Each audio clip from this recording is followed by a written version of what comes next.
भाई आरसीबी एक और मैच अपने होम ग्राउंड पे हार गई है भाई।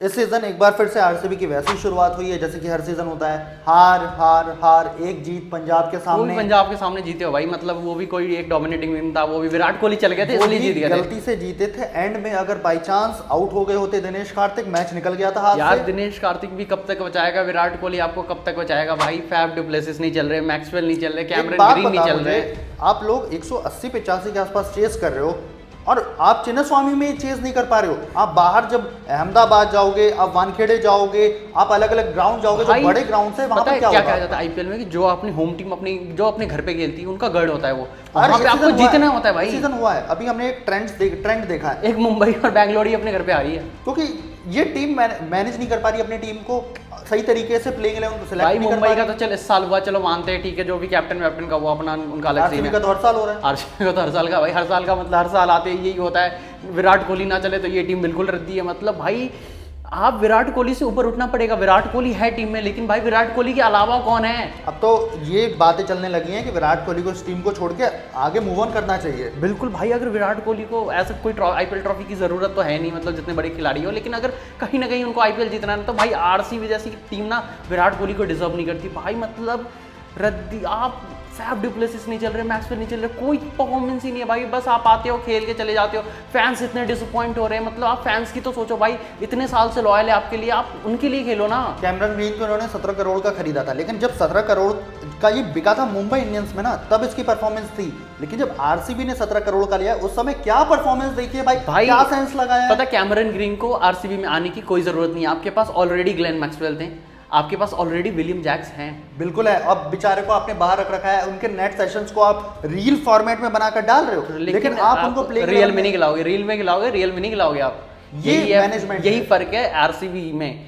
कि इनको हाइप है, मतलब उनको प्लेयर्स ही नहीं पता खिलाने किसको। आप ठीक है ना, क्यों नहीं कर रहे कैमरन ग्रीन को? कैमरन ग्रीन ऐसा क्या करके दे रहे हैं कि जो कैमरन ग्रीन बार बार खेले ही जा रहे क्या उससे भाई? अच्छी बॉलिंग तो मैक्सवेल कर रहा है। कल आया बेचारा, 2 विकेट तो चटका है। एटलीस्ट बॉलिंग तो कर रहा है कहीं ना। बैटिंग चलो बैटिंग में फ्लॉप है, बॉलिंग तो करके दे रहा है। इससे शायद पिछले मैच में भी मैक्सवेल ने बढ़िया बॉलिंग करी थी। लेकिन कैमरन ग्रीन की स्पॉट बिल्कुल समझ नहीं आ रही है, कुछ नहीं समझ आ रहा क्या चल रहा है। कल अलजारी जोसेफ को वो रिलीज करा और रीस टोपली को लेके आया, रीस टोपली भी पिट गया। मतलब जिसको ला रहे हो वही पिट रहा है। बॉलिंग लाइनअप, सिराज को इतना कहते हैं कि लीडर है पेसर अटैक का, सिराज भैया मियां जी। Someone's trash is someone's treasure, someone's treasure is someone's trash। ये चीज है यहाँ पे थ्रैश ही थ्रैश है भाई।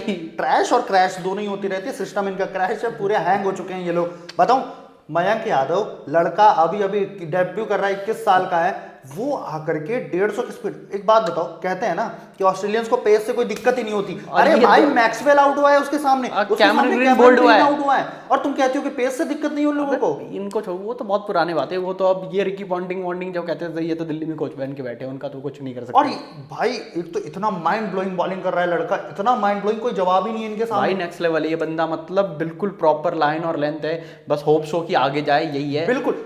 आप आईपीएल के सारे बॉलर्स एक साइड रख दो, मयंक यादव इस समय एक साइड रख दो। अभी तो हाइप है भाई, मतलब कल 157 डाला भाई ने, बिल्कुल अपना ही रिकॉर्ड तोड़ दिया। अपना ही रिकॉर्ड तोड़ दिया। दूसरे ही मैच में 2 मैचेस खेले हैं, दोनों में प्लेयर ऑफ द मैच। इससे बढ़िया स्टार्ट क्या हो सकता है किसी भी आईपीएल करियर का? 2 साल इसको बिठा के रखा लखनऊ ने, इसको कुक किया, इसको नरिश किया। मॉर्नी मॉर्कल ने बढ़िया काम किया इनके मॉर्नी साथ। मॉर्कल लगातार, ये होती है मैनेजमेंट। कल मैं देख रहा था कि जब वो टाइम ड्रिंक्स ऑफ चल ब्रेक रहा में था, वो आके उनके कंधे पे हाथ रखते हैं, बिल्कुल कहते हैं बेटा तू सही कर रहा है, बिल्कुल करता रहे। एग्जैक्टली और यही होता जब- है ना कॉन्फिडेंस। आप क्यों ठीक है चलो, मयंक यादव एलएसजी के पास ही क्यों गया? स्काउट टीम थी, काम किया ना। आरसीबी तो उठा सकती थी। एक जब वो हुआ था, पार्थिव पटेल का स्टेटमेंट में आया था, पता ही होगा आपको, कि वो जब बोला था बुमराह तो विराट कोहली बोलते ये बुमराह क्या करेगा। और अब ये बुमराह को जैसे बॉलर ढूंढ रहे हो, नहीं मिल रहा। तो यही होगा, जब आप चीज़ें सही टाइम पे नहीं करोगी तो ऐसी ही होगी बॉलिंग लाइनअप। अभी भी टाइम है, 3 ही मैच आ रहे हो, सुधर जाओ। सुधर मतलब अब तो कुछ कर ही नहीं सकते बॉलर्स, लेकिन कुछ कॉम्बिनेशन बैठा लो। अभी भी देख लो, अभी भी आपके पास आकाशदीप है, क्यों नहीं खेल रहे पता नहीं, खिलाए जा रहे हैं फॉरेन इनका।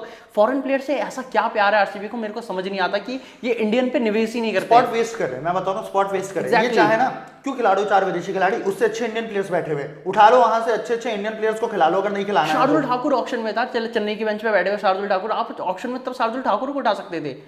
वही चीज ना, फिर एटीट्यूड, एक दिमाग होता है, एक सेंस होता है, एक बॉडी लैंग्वेज होती है। जब आपकी बॉडी लैंग्वेज पॉजिटिव होती है कि हाँ भाई मुझे इस खिलाड़ी को लेकर जाना है, तो मुझे उस खिलाड़ी को लेकर इनके जाना दिमाग में है। अल्जारी जो सब चलो निकला, रीस टोपली भी पट गए, अब लॉकी फर्गूसन बचे, टॉम करन बचे, आप थोड़ा कॉम्बिनेशन बैठाओ, दिमाग लगाओ यार। फैफ डिप्लेसिस को बैठना पड़ेगा, जो भी कोच जो भी अभी है। हमने ना सीएसके का पिछला मैच देखा था, उसमें रचिन रविंद्र कैसे मिस कर रहा था गेंदों को, किसकी गेंदों को, खलील खलील अहमद की गेंदों को। अब भाई उसमें ना मैं एग्जांपल देना चाह रहा हूँ, क्या पता है क्या स्टडी करके आई थी डीसी की एग्जैक्टली गेंदबाज। और ये ना खलील अहमद ने स्टडी करा ना, ये कोच का काम था, और जो बिल्कुल। सपोर्ट स्टाफ था उनका काम था, रिकी पॉन्टिंग का दिमाग था यहाँ पे। लेकिन दिमाग के नाम पे बस वही है, दिमाग है ही नहीं किसी पे आरसीबी में। आपको ये दिमाग लगाना पड़ेगा कि कैसे क्विंटन डिकॉक को आउट करना है। वो आता है 80-80 रन 70-70 भाई रन मार के डिकॉक चला ने क्या जाता मारा है। भाई, निकलस पुरन का और दो, क्या? निकलस पुरन का 2 रन पे कैच, और निकलस पुरन 40 रन मार के गया। 106 तीन मीटर का छक्के, छक्का, 106 मीटर का रीस टोपली छक्का। को 3 छक्के लगातार, सिराज को 2 छक्के लगातार। ग्राउंड के बाहर बाहर वो छक्के मार रहे हैं, कफन पार्क में छक्के उसके जाके गिर रहे हैं। भाई ऐसी बॉलिंग करोगे ना तो भाई यही आप होगा। अपने घर पे ऑल आउट हो रहे हो भाई, आरसीबी को भगवान ही बचा सकता है,